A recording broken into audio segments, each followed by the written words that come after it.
Hi there, I'm Venus from FBS China. Today I'm going to introduce the XC95F. This drill rig is custom built for North American market and distributed by our partner Junttan USA. This big machine is designed with two long black cylinders for the mast, which provide better stability and verticality during work. Its max drilling depth is 61 meters or 200 feet, and its max pile diameter is 3.2 meters or 10.5 feet. It is versatile with multiple drilling methods such as calibar, CFA, and FTP, etc. The central lubrication system facilitates easier maintenance on most moving parts.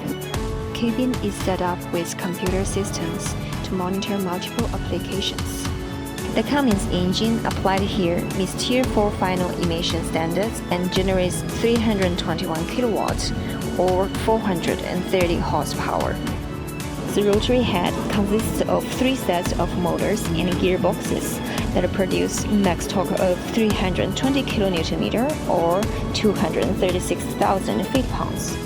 The main winch and crowd winch are equipped with Rexroth motors and gearboxes. That's for today, guys. Thank you for watching. Bye.